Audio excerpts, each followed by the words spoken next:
It's not often that I get something really wrong.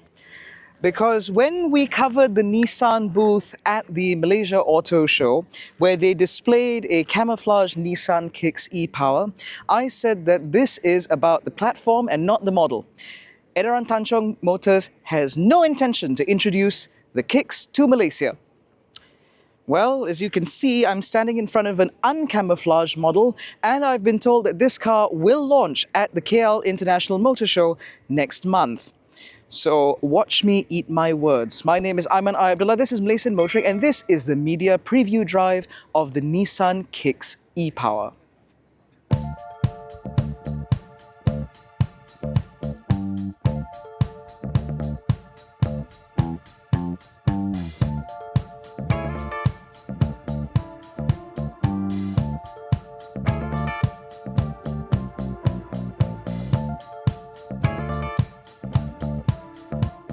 Now, if you've been paying attention to Nissan over the last few years, you will know that we've been essentially waiting for the Nissan Kicks since about 2018.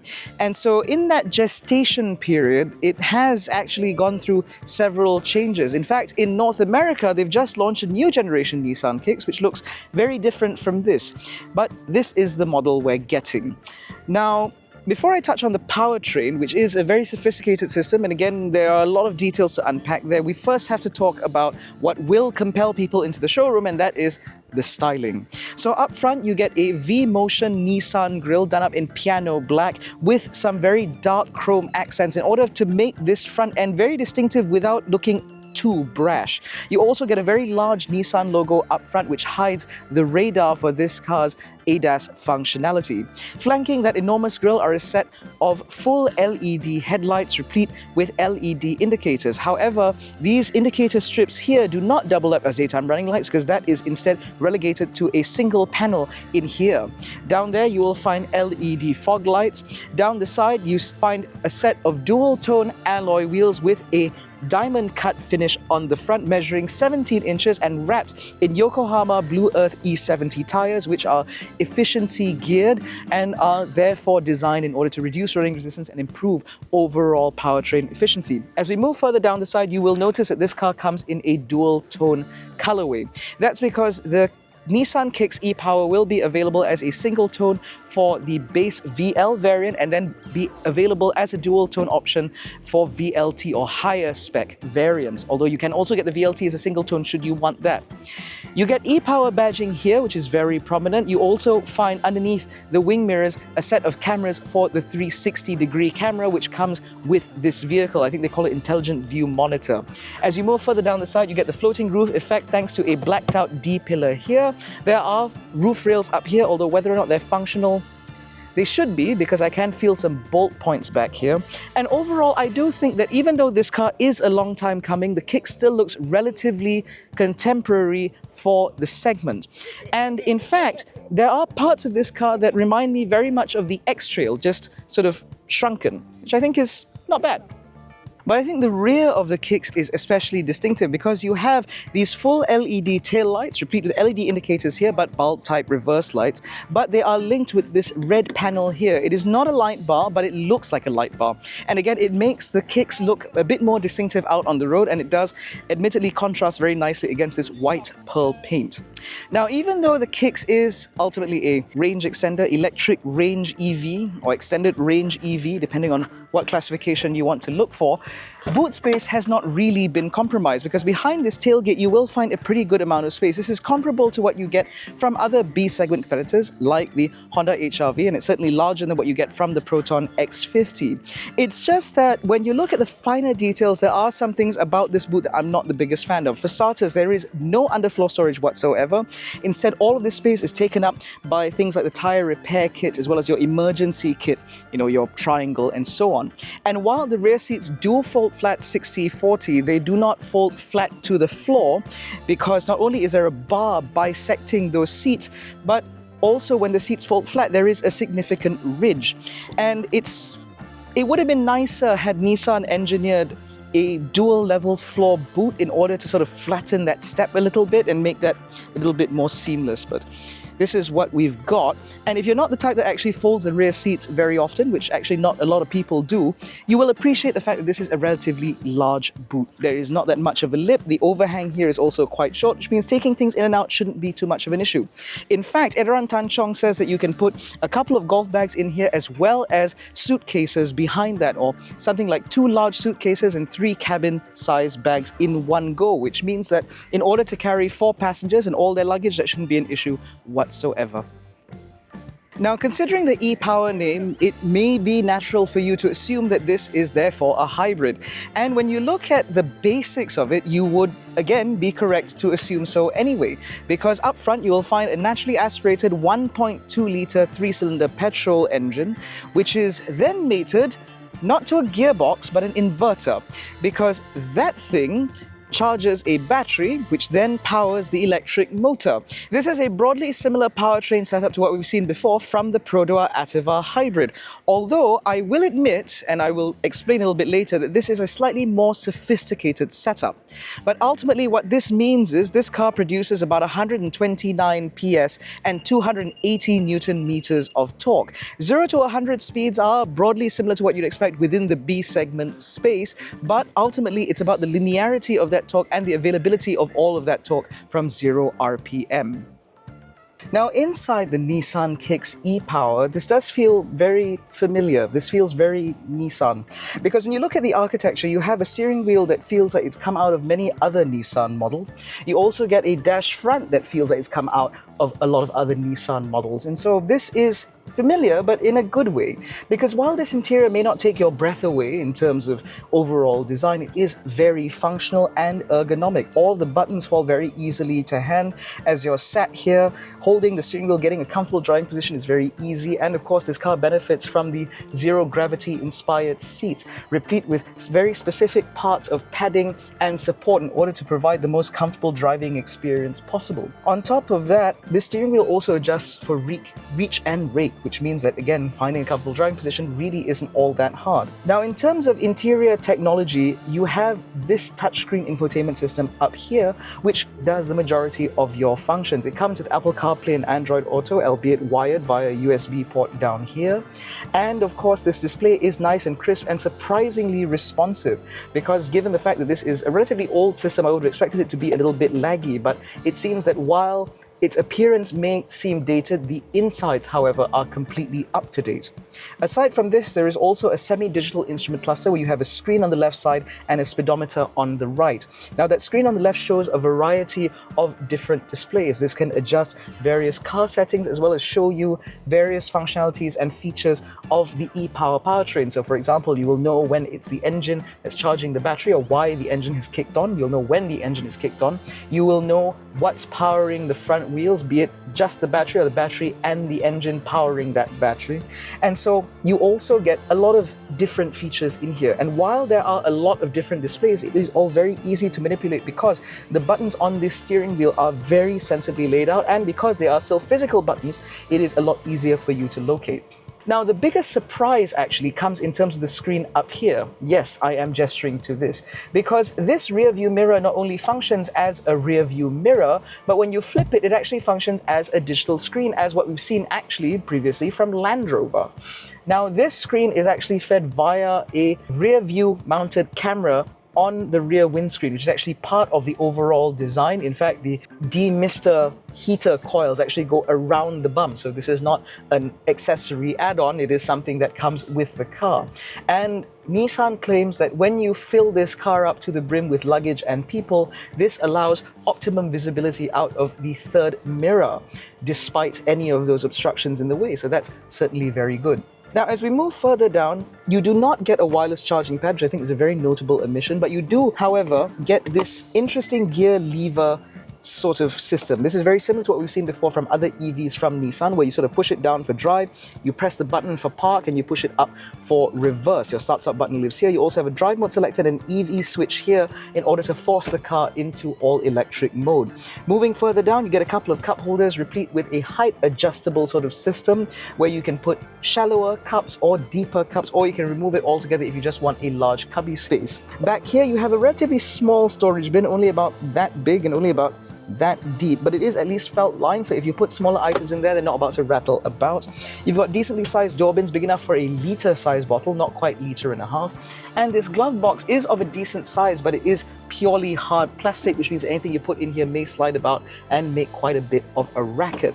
But overall, while this interior may seem to be a bit predictable, I do think that they have paid attention to certain areas that are important, like the dash front having that little bit of stitching, and of course upholstering these seats in this lovely sort of mocha brown and black leatherette, because it does at least uplift the interior, make it feel a little bit more upmarket, which is pretty good value given the fact that this car's estimated price is really not as high as you think. So there are a few things about the Nissan Kicks e-Power that needs to be clarified. And a lot of that has to do with the propulsion system. And so again, you wouldn't be particularly wrong to assume this to be a hybrid, given the fact that you have a combustion engine as well as an electric motor. But much like the Prodoa Ativa hybrid, this car never really uses the engine to power the wheels. Instead, the wheels are connected exclusively to the electric drive motor, where the engine acts entirely as a generator. As a result, driving this car feels a lot more like an EV than one might necessarily expect. Now, the justification behind this is quite simple. Firstly, an electric vehicle of this size would be very heavy. And with that weight penalty comes a penalty in terms of overall energy efficiency. Secondly, there is also the penalty in terms of cost, because obviously batteries are very expensive, and so stuffing batteries in a car like this would ultimately price it out of reach for a lot of people. And so, like Daihatsu, Nissan arrived at the same conclusion, that ultimately they want people to move towards an electrified future, but they also don't want it to be so financially burdensome that it doesn't become accessible for more people. So with the Nissan Kicks e-Power, you have a 2.1 kilowatt hour battery that is hidden underneath the front seats, and that is again powered by the 1.2 litre 3-cylinder engine up front. Now, the thing about this engine compared to what we experienced in the Prodoa Ativa hybrid, because we did actually have that for a little while, firstly, this engine management seems to be a little bit more sophisticated than what we saw from Perodua. So for starters, this engine doesn't really rev freely, in the sense that it is not entirely dictated by where your right foot is or how much throttle input you're putting in. Instead, the car has sort of preset engine speeds where, again, depending on throttle input, it will decide just how much power it needs to generate in order to give you the performance that you want, in order to keep battery topped up and ensure that you're still rolling. Now, as a result of that, it does mean that it doesn't quite feel like the Ativa hybrid, where you had a sensation as if the engine was reacting to the throttle pedal directly. So there is a little bit more of that disconnect. However, the benefit of this is because the electric motor in this car is relatively sizable, you have access to that 280 Newton meters of torque quite readily. And so this car takes off like an EV, it slows down like an EV, because this car even comes with a sort of e-pedal type system, which is something like one-pedal driving, except it doesn't quite bring you to a complete halt. And when it does slow you down, ultimately the goal there is not just to obviously retard your forward motion, but it's also to capture a lot of that energy. And so when you are slowing down, that's when the battery captures a bit more of the energy, so it doesn't have to be fully reliant on the generator engine in order to feed it power. Now, a lot of this sounds very complicated, and I agree that looking at the diagrams and having the engineers explain the way the system works, it does seem to be complicated. But from behind the wheel, it's not complicated at all. There is a start button, there is a gear selector, I still have a steering wheel and stalks and the same number of pedals as I would in any other car. And so, as far as I'm concerned, this still drives like any other car. And because I don't have to plug it in, I only have to fill it up.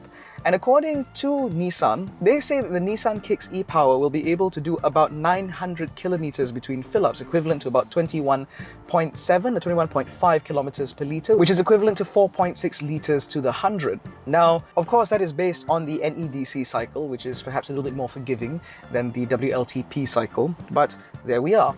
Now, based on our testing, because we drove this car from KL to Malacca and back, and the route that was selected for us took in some degree of motorway driving from PJ all the way to KLIA, and then after that we were almost exclusively on B roads.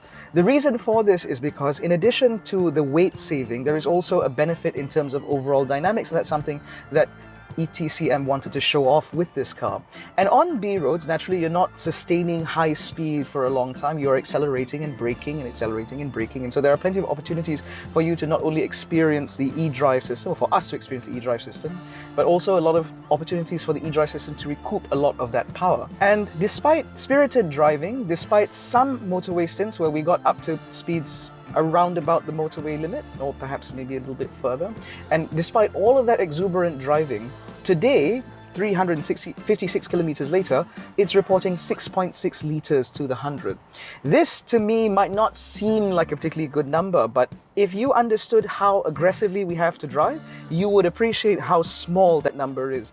Because in other cars, that would well easily be about 10, 11 liters to the 100, especially with something offering the kind of performance that is equivalent to, say, a 1.8 liter or 2 liter 4-cylinder naturally aspirated engine.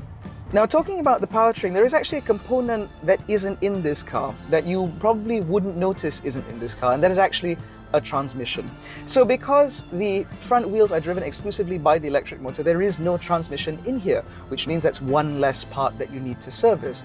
And because the engine in this car runs at preset speeds, the overall servicing in this car and the reliability of this car is relatively predictable, at least so Nissan claims. And as a result, it means that this car, over an ownership period of about 5 years, works up to being more affordable than a comparable Honda HR-V EHEV or even a Toyota Corolla Cross Hybrid, or at least that's what they claim. So as far as I'm concerned, this package does seem to be relatively well put together. Once we move beyond the e-Power powertrain, what is the kicks like as a car? Well, for starters, as I mentioned earlier, the ergonomics in this car are pretty good. Everything falls very easily to hand. Everything functions the way you expect it to. It feels very much like a car that was built by people who know how to build cars, which is weirdly refreshing. On top of that, from the driver's seat, there is nothing much to suggest that there is some newfangled cutting-edge powertrain beneath me, because it just works. And from here, that's where I can really appreciate the fact that this car's ride and handling has been tuned in such a way that feels a lot more confident, that feels like it benefits from the experience that Nissan has had building cars over the last 90 years. For example, the primary ride in this car is relatively comfortable. It irons out the very worst imperfections of the road. But the secondary ride in this car, which is sort of the rebound rate, feels a little bit more firm, which means that when you're driving at higher speeds, the car always feels very confident. And when you're attacking B roads, it means that, again, the car holds itself quite well. It can hold its line quite well. It doesn't feel like the body is leaning one way or another, not too much at least. And it's well within sort of what we'd expect from a B segment crossover. And then there comes the matter of refinement. Now, I'm doing about 70 kilometers an hour now, and if I stab the throttle to get up to 100, you might be able to just about make out the combustion engine kicking on, but then it's very quickly muted itself because I have adequate power. Now, this system is not that intrusive, and so engine noise is very well suppressed. But what I found most impressive in this car is actually wind and road noise. Now, we're on a particularly coarse surface right now. The Yokohama tires are not doing that much to suppress the noise, and so if you were to upgrade to slightly higher performance or higher grade tires, perhaps you'll be able to suppress that noise a little bit more.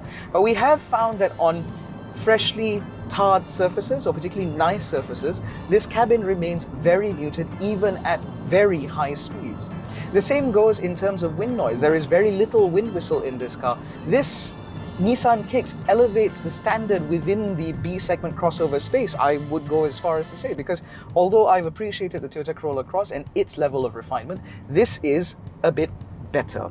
Now, how much of that is contributed by the e-Power system and how much of that is contributed by the overall NVH level sound dampening materials, etc. within this car, it's hard to say.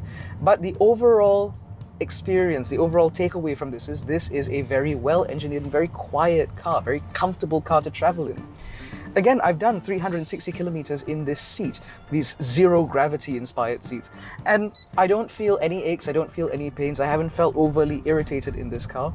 And of course, the vehicle I'm driving is representative of the entry-level spec car, which means I get very basic ADAS functions like A, E, B, and a reverse camera and stuff like that. But of course, if you were to upgrade into the VLT spec, which is the higher of the two grades, you'll be able to get things like adaptive cruise control with traffic jam assist, 360-degree camera. You even get that digital rear view mirror that I was talking about earlier.